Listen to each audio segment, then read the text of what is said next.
औरतों को चार दीवारी में रखने वाला गांव। सुबह का समय था। रघुनाथ, विक्रम और रवि डाइनिंग टेबल पर बैठे चाय नाश्ता कर रहे थे। कौशल्या, सुजाता और अदिति रसोई से गर्म पराठे और चाय लेकर उन्हें सर्व कर रही थी। देख रहे हो विक्रम, अखबार में लिखा है कि शहर की औरतें अब दफ्तरों में नौकरियां कर रही हैं। अरे कलयुग आ गया है। अगर औरतें ही बाहर जाकर कमाएंगी तो ये मर्द क्या घर में बैठकर पापड़ बेलेंगे। वही तो बाबूजी, औरतों का काम चूल्हा चौका संभालना, गेहूं पीसना है। ये बाहर जाकर हाथ पांव मारना उन्हें शोभा नहीं देता। कुदरत ने आदमियों को बाहर के कामों के लिए बनाया है और औरतों को चार दीवारी के लिए। जी ठीक कह रहे हैं। कुछ समय बीत जाता है और रात हो जाती है। रात को अदिति अपने कमरे में चुपके से पढ़ रही थी। तभी रघुनाथ वहां आता है। विक्रम, रवि, जल्दी यहाँ आओ। देखो तुम्हारी बहन क्या गुल खिला रही है। पापा वो मैं बस। ये क्या है अदिति? हमसे चुप करिए, डॉक्टर की पढ़ाई चल रही है। हाँ, आज किताब पकड़ी है, कल बाहर जाकर अनजान मर्दों का इलाज करेगी। क्या यही सिखाया है हमने तुझे? तेरी हिम्मत कैसे हुई हमारी मर्जी के खिलाफ जाने की? लेकिन अब बहुत हुआ, अब ये खेल खत्म होगा। पापा जी प्लीज ऐसा मत कीजिए। मेरी बरसों की मेहनत है। कल मेरा आखिरी एग्जाम है। बस कल का दिन और फिर मैं कभी किताबें नहीं छूंगी। प्लीज पापा। हट यहाँ से, बहुत पढ़ लिया तुमने, अब इसकी जरूरत नहीं है। हंगामा सुनकर कौशल्या और सुजाता भी बाहर आ जाती हैं। विक्रम, रवि और रघुनाथ सारी किताबों को घर से बाहर ले जाते हैं। बाबूजी प्लीज उसे पढ़ने दीजिए। अगर वो डॉक्टर बन गई तो आपके ही खानदान का नाम ऊंचा होगा।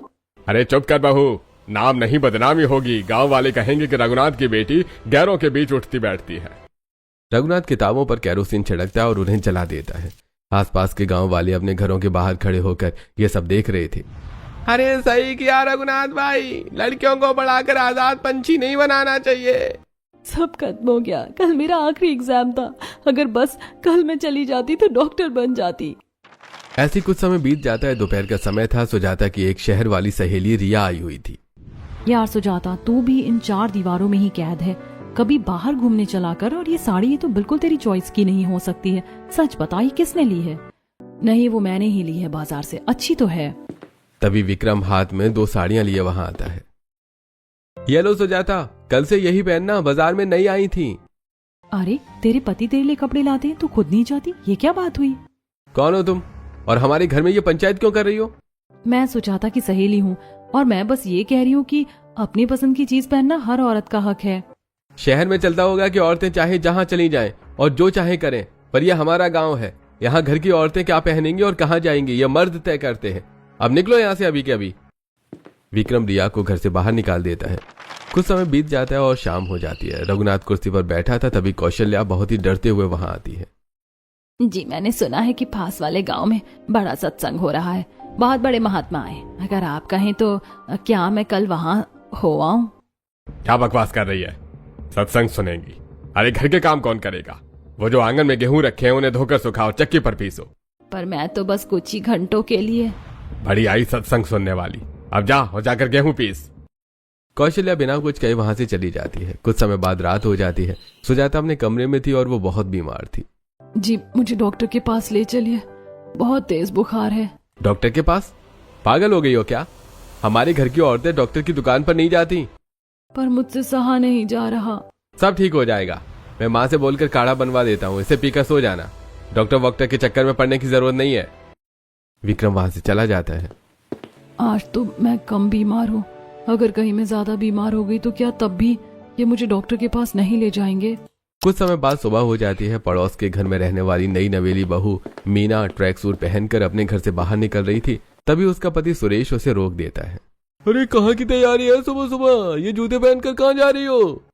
मैं बस थोड़ा टहलने जा रही थी। मुझे सुबह सुबह खुली हवा में घूमने की आदत है। मैं अपने मायके में पार्क में घूमती थी, लेकिन यहाँ पार्क तो नहीं है तो सोचा कि खेतों में ही चली जाती हूँ घूमने के लिए।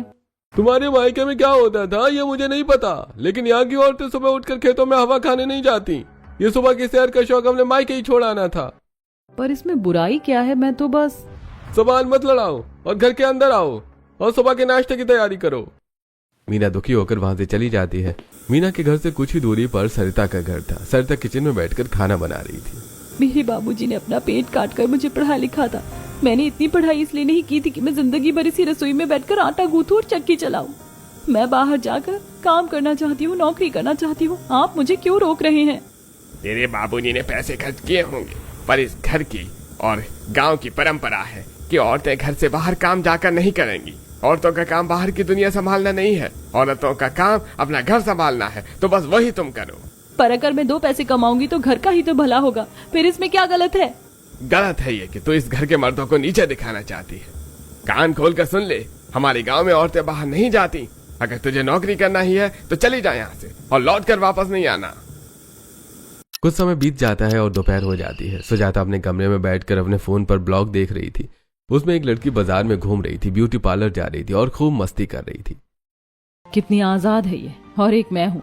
मेरी तो दुनिया ही इन 4 दीवारों में कैद हो गई है। काश मैं भी अपनी मर्जी से कभी बाजार जा पाती, किसी पार्लर में बैठकर मेकअप करवा सकती, अपने लिए एक अच्छी सी ड्रेस खरीदती, किसी सिनेमा हॉल में बैठकर कोई मूवी देखती। लेकिन ऐसा तो हो ही नहीं सकता। मैं यहाँ से कभी बाहर ही नहीं निकल सकती। रात का समय था। गांव की चौपाल पर गांव के सारे आदमी बैठे हुए थे। रघुनाथ, विक्रम, रवि भी वहां पर बैठे हुए थे। आजकल की औरतों के पर कुछ ज्यादा ही निकलने लगे हैं। अरे बात बात पर बाहर जाने की जिद करती हैं। उन्हें समझ क्यों नहीं आता कि उनका काम बस घर के अंदर तक ही है। अरे समझ कहां से आएगा, उनकी अकल तो चोटी के पीछे होती है। घर के लिए राशन लाना, औरतों के कपड़े लाना, बाहर के काम करना, ये सब आदमियों का काम है। औरतों का काम है पतियों की सेवा करना और घर संभालना। अरे बाहर जाकर करेंगी भी क्या ये औरतें? इन्हें बाजार में कोई भी आदमी ठग लेगा। बातें तो बस ये घर की 4 दीवारी में बैठकर बड़ी बड़ी करती है। बाहर तो इनकी जबान को लकवा मार जाता है। इसी तरह सभी बातें करते हुए कुछ समय बीत जाता है। अगले दिन दोपहर का समय था। रवि दूसरे गांव के एक छोटे से ढाबे पर बैठा था। उसके सामने रोशनी बैठी थी। रोशनी, अब और इंतजार नहीं होता मुझसे। हमारे इस रिश्ते को कई साल हो गए हैं, अब हमें शादी कर लेनी चाहिए। रवि, इतनी जल्दबाजी क्यों? मुझे अभी कुछ काम करने, एक छोटी सी जॉब करनी है। मैं अपनी जिंदगी को थोड़ा जीना चाहती हूँ और खुद के पैरों पर खड़ा होना चाहती हूँ। पर मैं तुम्हारे बिना नहीं रह सकता रोशनी, सच कह रहा हूँ। प्लीज अब और मत टालो, हम शादी कर लेते हैं, सब ठीक हो जाएगा। अच्छा ठीक है, अगर तुम इतना ही कह रहे हो तो मैं तैयार हूँ, पर अपने घर पर बात तो करो पहले। हाँ, मैं आज ही जाकर अपने पापा से बात करता हूँ। अच्छा, मतलब तुम सिर्फ अपने पापा से बात करोगे, अपनी माँ से नहीं पूछोगे? अरे माँ क्या बोलेंगी?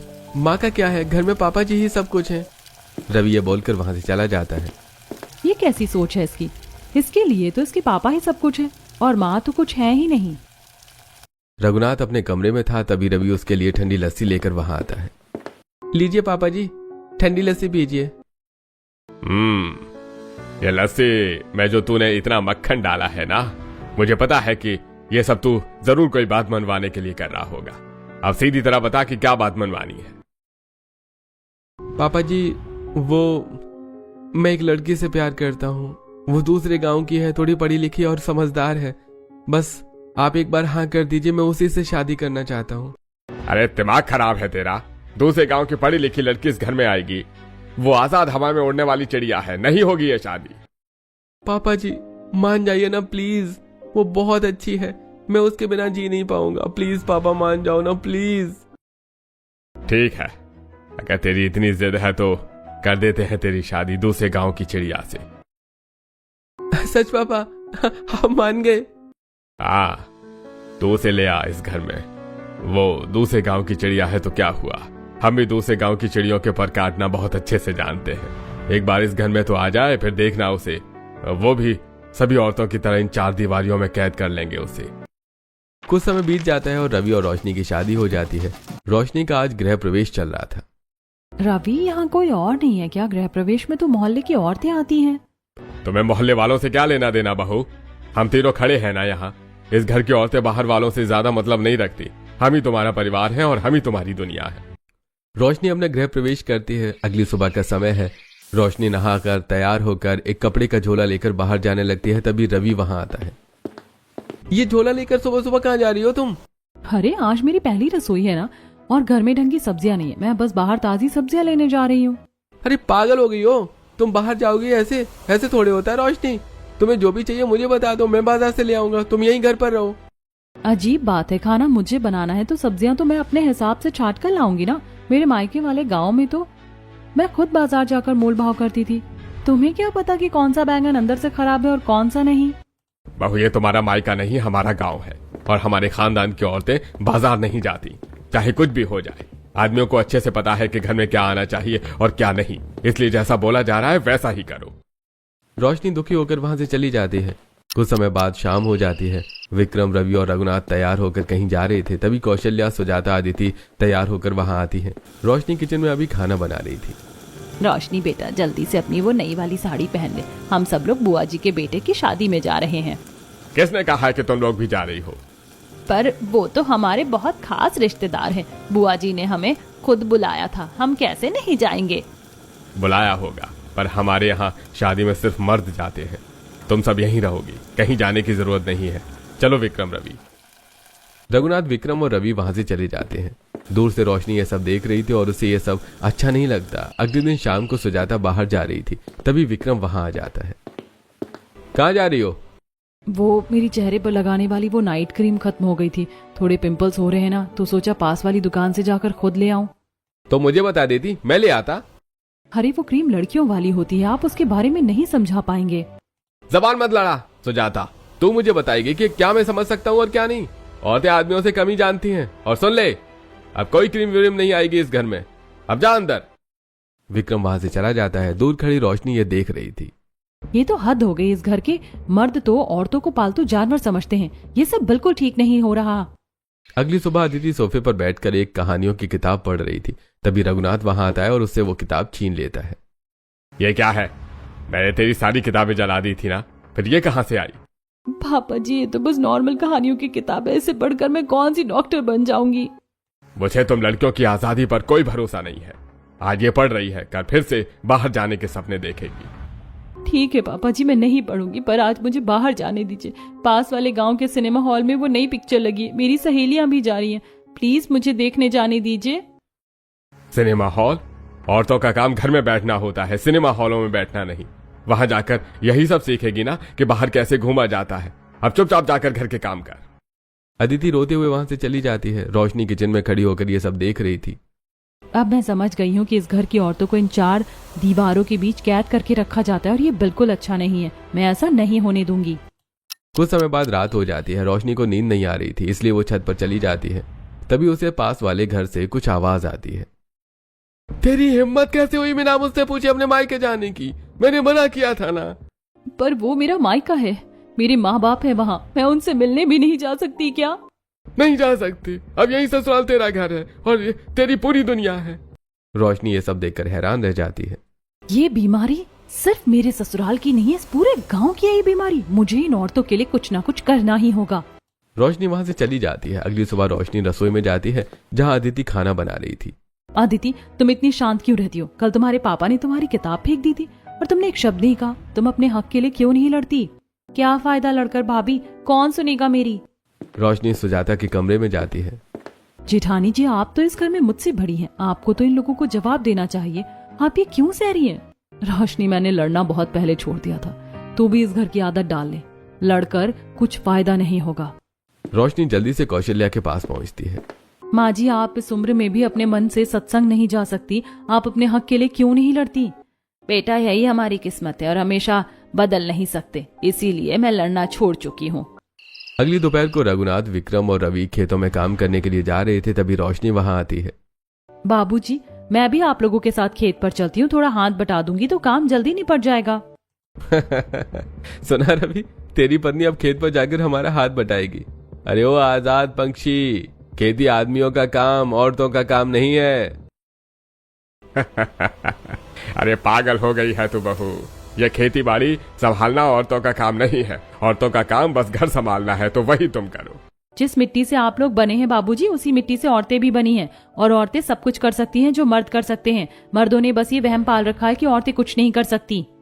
रोशनी, तुम्हारी हिम्मत कैसे हुई बाबूजी को पलट कर जवाब देने की? रहने दे रवि, इसका क्या, ये तो बोलती रहेगी। हमें देर हो रही है, चल खेत पर चलते हैं हम।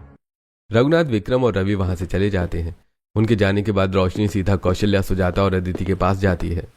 देखा आप लोगों ने, मैंने उन्हें जवाब दिया। हाँ, मैं जानती हूँ कि उन्होंने मुझे गालियां दी, बुरा भला कहा, लेकिन मैंने अपनी बात तो रखी ना। ऐसे ही आपको भी जवाब देना चाहिए। रोशनी, वैसे जवाब हम देकर या लड़कर क्या ही कर लेंगे? लड़कर हम अपनी जिंदगी वापस लेंगे जेठानी जी। अगर आप सब मेरा साथ दें तो हम भी इस घर के बाहर जा सकते हैं। सोचिए ना अदिति, अगर तू अपने हक के लिए लड़ेगी तो एक दिन सच में डॉक्टर बन जाएगी। क्या सच में भाभी? क्या मैं सच में फिर से पढ़ पाऊंगी? हाँ अदिति, तो डॉक्टर बन सकती है और जेठानी जी आप अपनी जिंदगी एकदम बिंदास होकर जी सकती हैं। और सासू माँ आप इस उम्र में आजादी से मंदिर जा सकती हैं, सत्संग सुन सकती हैं। तू सही कह रही है बहू, हमने तो बिना लड़े ही हार मान ली, पर अब हार नहीं मानेंगे। मैं भी आपके साथ हूँ भाभी, अब हम भी अपने हक के लिए लड़ेंगे और बाहर जाएंगे।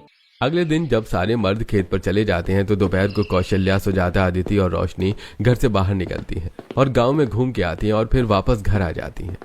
सच में कई साल हो गए थे जब से हमने तो बाजार की शक्ल भी नहीं देखी थी, लेकिन आज तो बहुत मजा आया। हाँ भाभी, बहुत मजा आया। मजा तो बहुत आया, लेकिन रास्ते में गांव की कई औरतों ने हमें देख लिया था। वो सब हमें घूर रही थी। मुझे तो डर लग रहा है कि कहीं उन्होंने तुम्हारे ससुर जी को कुछ बता दिया तो। माँ जी, डरने की कोई जरूरत नहीं है। अगर उन लोगों को पता भी चल जाएगा तो हम पीछे नहीं हटेंगे। कुछ देर बाद रात हो जाती है। रघुनाथ, विक्रम और रवि गुस्से में घर लौटते हैं। कौशल्या, ये मैं क्या सुन रहा हूँ गांव वालों से? आज तुम चारों औरतें घर से बाहर गई थी घूमने के लिए। सुजाता, तेरी हिम्मत कैसे हुई बाहर जाने की? हाँ गए थे हम, और क्यों नहीं जा सकते? क्या हम कोई कैदी हैं जो उम्र भर इसी घर में सड़ते रहे? हम भी इंसान हैं जी, हमें भी ताजी हवा खाने का हक है। पापा जी, ये सब क्या बोल रही है माँ? ये सब इस नई बहू का किया धरा है। इसने तुम सब पर जादू कर दिया है। पहले तो सभी औरतें घर के अंदर ही रहती थी, लेकिन इसके आने के बाद इनके अंदर पता नहीं बाहर जाने की क्या इच्छा पैदा हो गई है। कान खोलकर सुन लो सब, अगली बार अगर तुम में से कोई भी बाहर गया तो मैं उसकी टांगे तोड़ दूंगा। चारों औरतें दुखी होकर वहां से चली जाती हैं और एक कमरे में एक साथ बैठ जाती हैं। देखा, मैं कह रही थी ना, गांव की औरतें हमारी चुगली कर देंगी। ये गांव की औरतें भी ना एकदम बेकार हैं। औरतें औरतों की ही दुश्मन है। अब हम कैसे बाहर जाएंगे? माँ जी, उन्होंने हमारी चुगली इसलिए नहीं की क्योंकि वो हमारी दुश्मन है। उन्होंने ऐसा इसलिए किया क्योंकि वो खुद बाजार नहीं जा सकती। वो हमारी आजादी से जल रही थी। जल रही थी मतलब ये कि जो हम सह रहे हैं वही वो भी सह रही हैं। अगर उन्हें भी एक बार बाहर की जिंदगी का मजा मिल जाए तो वो भी समझ जाएंगी। हमें उनसे लड़ना नहीं है, हमें उन्हें भी अपने साथ लेना होगा। हमें उन्हें भी अपने हक के लिए लड़ना सिखाना होगा। लेकिन भाभी, ये कैसे होगा? वो औरतें तो अपने घरों से बाहर ही नहीं निकलती और हम बाहर नहीं जा सकते, तो फिर हम उनसे बात कैसे करेंगे? अगर हम बाहर नहीं जा सकते तो हम अपने घर पर ही रहकर उनसे बात करेंगे। कुछ समय बीत जाता है। दोपहर का समय था। रोशनी अपने घर की खिड़की पर बैठी थी और पास वाले घरों की खिड़कियों पर मीना और सरिता खड़ी थी। सरिता दीदी, मीना भाभी, क्या हाल है? क्या हाल होंगे रोशनी? हम तो यहीं इन चार दीवारों में बंद रहते। हमारी तो किस्मत ही खराब है। किस्मत खराब नहीं दीदी, बस हमने अपनी ताकत को पहचाना नहीं। आपको पता है, शहर की औरतें आदमियों के साथ दफ्तर जाती हैं, खुद की कमाई खाती हैं, और एक हम हैं जो अपने ही आंगन से बाहर नहीं निकल पा रही। पर रोशनी, हम तो गांव की कमजोर औरतें हैं, हम क्या ही कर सकती हैं? कोई कमजोर नहीं होता भाभी। आप सब अपने पांव पर खड़ी हो सकती हैं। आप में बहुत हुनर है। ऐसा थोड़ी ही है कि औरतें कुछ नहीं कर सकती। बस आप लोग डरना छोड़िए, एक बार लड़ना तो शुरू कीजिए, फिर देखना कैसा मैजिक होता है। अगले दिन सुजाता, कौशल्या, अदिति और रोशनी जल्दी से घर का सारा काम खत्म करती हैं और फिर दोपहर को फिर से खिड़की के पास खड़ी हो जाती हैं। आसपास की खिड़कियों पर और भी गांव की औरतें खड़ी थी और सभी फिर से बातें करने लगती हैं। रोशनी तो बिल्कुल सही कह रही थी। हम औरतें कमजोर नहीं है, हम बस अपनी ताकत भूल गई थी रोशनी, जो तूने हमें याद दिला दी। हाँ रोशनी, हमने ये बात गांव की और भी औरतों तक पहुंचा दी है। अब कोई पीछे नहीं हटेगा। हम सब एक साथ आगे बढ़ेंगे। यही तो चाहिए भाभी। इसी तरह एक दूसरे की ताकत बनेंगे और फिर एक दिन देखना, गांव की सारी औरतें एक साथ इस चार दीवारों को तोड़कर बाहर निकलेंगी। तभी रघुनाथ, विक्रम और रवि वहां आते हैं और उनके हाथों में कुछ बोरे थे। ये क्या कर रही हो खिड़की पर खड़े होकर? क्या कोई काम घर का नहीं है करने के लिए जो फालतू में समय बर्बाद कर रही हो? कौशल्या बहू, यहाँ आओ सबके सब। ये गेहूं और खड़े मसाले रखे हैं। आज से कोई भी पिसा हुआ सामान बाजार से नहीं आएगा। सब कुछ यही चक्की और सिलबट्टे पर पिसेगा। चलो लग जाओ काम पर। सुजाता, रोशनी, अदिति और कौशल्या खिड़की बंद करके वहां आती हैं। बाबूजी, ये सब क्या है? और पिसा हुआ आटा और मसाले तो बाजार से भी आ सकते हैं। आप लोग जानबूझकर ये भारी काम हम पर थोप रहे हैं ताकि हमें अपने लिए सांस लेने का भी वक्त ना मिले। आप लोग हमें घर की औरतें नहीं, मुफ्त की नौकर समझते हैं। रोशनी, तुम्हारी जबान कैंची की तरह चलने लगी है आजकल। नौकर नहीं बहू, हम तो तुम्हें संस्कारी बना रहे हैं। औरत का दिमाग अगर खाली रहे तो वो बाहर की हवा खाने के सपने देखती है। सही कहा विक्रम, खाली दिमाग शैतान का घर होता है। तुम औरतें अगर दिन भर चक्की पीसने और मसाले कूटने में बिजी रहोगी तो तुम्हें आपस में ये पंचायत करने और बाहर उड़ने का वक्त ही नहीं मिलेगा। और यही तुम्हारे लिए सही है। अब चलो सभी औरतें काम पर लग जाओ और बढ़िया से ये सब पीस कर तैयार करो। ऐसी कुछ समय बीत जाता है। रोशनी रोज खिड़की के पास खड़े होकर सभी औरतों को मोटिवेट करती थी। एक दिन रात को गांव की सारी औरतें चौपाल पर इकट्ठा होती हैं। मेरी बात ध्यान से सुनिए आप सब। डरने की बिल्कुल जरूरत नहीं है। हम कोई चोरी नहीं कर रहे, बस अपने हक की बात कर रहे हैं। हम औरतें हैं और हम आदमियों से किसी भी बात में कम नहीं हैं। रोशनी, जब तूने हमें भरोसा दिलाया कि हम अपनी पाँव पर खड़े हो सकते हैं तो हमें भी लगा कि हाँ ऐसा हो सकता है। अब हम पीछे नहीं हटेंगे, लड़ेंगे, हम अपने हक के लिए लड़ेंगे। हाँ रोशनी, तूने हमें एक नई जान फूंक दी है। तू ही हमारी नेता है। अब हम पीछे नहीं हटेंगे। अब सभी औरतें आजाद होंगी। ऐसी कुछ समय बीत जाता है। सभी औरतें चुप चुप कर एक दूसरे से मिलती थी, बाजार जाती थी और खूब मस्ती करती थी। एक दिन दोपहर को सारी औरतें कौशल्या के घर इकट्ठा होती हैं। देखिए, अब तक हमने बाहर निकलना सीखा है, पर अब भी हम आदमियों पर निर्भर हैं। छोटी से छोटी चीज के लिए हमें उनके आगे हाथ फैलाना पड़ता है और वो जब हमें पैसे देते हैं तो ऐसा जताते हैं कि एहसान कर रहे हैं। सोचो, अगर हम खुद के पैसे कमाने लगे तो हमारे पति भी हमारी इज्जत करेंगे और हम वो सब सामान ले पाएंगे जो हमें अपने खुद के लिए लेना है, जिसके लिए मर्द हमें पैसे नहीं देते। रोशनी, तुम्हारी बात तो सही है, लेकिन हम पैसे कैसे कमाएंगे? क्योंकि घर के आदमी तो हमें खेतों में काम करने के लिए जाने नहीं देते और बाहर हम काम कर नहीं सकते, तो फिर कैसे क्या करेंगे? हमें खेत जाना ही नहीं है दीदी। हम घर बैठे अचार और पापड़ का बिजनेस करेंगे। किसी को कहीं बाहर जाने की जरूरत नहीं है। सब अपने अपने घर के आंगन में पापड़ और अचार बनाएंगी। पर रोशनी, ये सब बाजार में बेचने कौन जाएगा? कोई बाजार नहीं जाएगा जेठानी जी। मैंने फोन पर एक ऑनलाइन ऐप का जुगाड़ किया है। हम सारा सामान यहीं इकट्ठा करेंगे और शहर से एक डिलीवरी बॉय सीधा हमारे घर से पार्सल ले जाएगा। ये तो कमाल का आइडिया है। हम सब तैयार हैं रोशनी। कुछ समय बीत जाता है। रोशनी ने जैसे सबसे कहा था सभी औरतें वैसा ही करती हैं और अचार पापड़ बनाती हैं और रोशनी उन्हें घर बैठकर सेल करती है। कुछ समय बाद सभी की पहली कमाई होती है और इसीलिए सारी औरतें गांव के एक बंद घर में पार्टी रखती हैं रात को। मेरी जिंदगी में पहली बार मैंने अपनी मेहनत की कमाई देखी है। रोशनी बेटा, तूने तो सच में जादू कर दिया। गांव की औरतें पार्टी एंजॉय कर रही थी, तभी अचानक वहां गांव के आदमी आ जाते हैं। रघुनाथ, विक्रम और रवि भी वहां आ गए थे। तो यहाँ चल रही है तुम औरतों की पार्टी। हमें कई दिनों से शक था कि तुम औरतें कुछ तो खिचड़ी पका रही हो और आज अपनी आंखों से देख लिया तुम्हारा ये तमाशा। हमने किसी की चोरी नहीं की है। हम खुशी मना रहे थे एक साथ। चुप कर कलमुही, तेरी वजह से ही आज ये सब हो रहा है। अब अगर किसी ने एक और शब्द बोला तो मैं उसे अभी के अभी घर से धक्के मार कर निकाल दूंगा। सभी वहां से अपने अपने घर चले जाते हैं। कौशल्या, सुजाता, अदिति और रोशनी एक साथ बैठकर एक कमरे में रो रही थी। सब खत्म हो गया रोशनी। हम कभी इस घर से बाहर नहीं निकल पाएंगे। तुमने देखा रोशनी, घर के सारे आदमियों ने हमारे अचार पापड़ का सामान भी छीन लिया। अब हम क्या करेंगे? रोइए मत जेठानी जी। आदमियों ने सिर्फ हमारा सामान छीना, हमारा हुनर नहीं। याद रखिए, हार कर जीतने वाले को बाजीगर कहते हैं। ये जंग अभी खत्म नहीं हुई है। हम फिर से खड़े होंगे और इस बार ऐसे खड़े होंगे कि कोई हमें गिरा नहीं पाएगा। कुछ समय बीत जाता है। अगले दिन दोपहर का समय था। रघुनाथ और विक्रम हॉल में बैठे थे, तभी रवि वहां आता है। पापा जी, मैंने गांव के दोनों सेठ के हाथ जोड़ लिए, पर कोई उधार देने को तैयार नहीं है। कल सुबह फसल कटवानी और मजदूरों को देने के लिए हमारे पास फूटी कौड़ी नहीं है। हाय रे किस्मत, खून पसीना एक करके फसल उगाई और अब कटाई के वक्त जेब खाली है। रवि, ऐसा करते हैं, एक बार मैं खुद सरपंच से जाकर बात करता हूँ, शायद बात बन जाए। रघुनाथ, विक्रम और रवि वहां से चले जाते हैं। कुछ देर बाद रघुनाथ अकेले ही घर लौटता है तो वो देखता है कि टेबल पर कुछ पैसे रखे हैं। अरे इतने सारे पैसे, ये यहाँ कैसे? शायद विक्रम ने किसी से मांग कर रख दिए होंगे। चलो, भगवान ने इज्जत रख ली। अब कल फसल आराम से कट जाएगी। कुछ दिनों बाद गांव के बीचों बीच सभी गांव वाले मौजूद थे, जहां रघुनाथ, विक्रम और रवि भी थे। सभी अपनी अपनी फसलों के साथ वहां खड़े थे। अरे वही रघुनाथ, इस बार तुम्हारी फसल में कोई दम नहीं है। दाना एकदम हल्का है, मैं इसके कम पैसे दूंगा। क्या बकवास कर रहा है सेठ? खून पसीना बहाकर ये फसल उगाई है हमने और आप कम पैसों की बात कर रहे हैं। सेठ जी, थोड़ा तो रहम करिए। गांव में पानी की भयंकर कमी है। हमें चंदा करके एक बोरिंग भी करवानी है। सिर पर कर्जा अलग से बैठा है। इतने कम पैसों में तो हम बर्बाद हो जाएंगे। देखो भाई, मैं कम से कम पैसों में ही खरीदूंगा सबकी फसलें। जिसे बेचना है वो बेचे और नहीं बेचना तो अपनी अपनी फसलें ले जाओ यहां से। तभी वहां सभी औरतें रोशनी, सुजाता, कौशल्या, अदिति, सरिता और मीना आ जाती हैं। सेठ जी, फसल की कीमत तो बहुत है। हम फसल को कौड़ियों के भाव नहीं बेचेंगे। बहू, तुम्हारी हिम्मत कैसे हुई यहाँ आने की? औरतों का काम सिर्फ रसोई में रोटियां सेकना नहीं है बाबूजी। आप लोग फिक्र मत कीजिए, इस लालची सेठ को एक दाना नहीं देंगे हम। इस पूरी फसल को हम औरतें शहर की मंडी लेकर जाएंगी और दुगने दाम में बेच कर आएंगी। अरे ओ गांव की औरतों, तुम शहर की मंडी में व्यापार करोगी? वहां खड़ी भी नहीं हो पाओगे तुम तो। आप लोगों को अपनी फसल के सही पैसे चाहिए ना, तो मुझ पर भरोसा करके देखिए। अगर मैं इस फसल के दुगने पैसे नहीं लाई तो जिंदगी भर के लिए अपने घर की 4 दीवारों में हमेशा के लिए कैद हो जाऊंगी। ए रघुनाथ भाई, हमें पैसों से मतलब है। अगर बहू इतना भरोसा दिला रही है तो जाने दो इन्हें। ठीक है, अब कर भी क्या सकते हैं। चलो गांव वालों, लोड करो सारी फसल ट्रैक्टर में। कुछ ही देर में ट्रैक्टर पर फसल लोड हो जाती है। रोशनी, सुजाता, अदिति, कौशल्या और बाकी औरतें ट्रैक्टर के पास खड़ी थीं।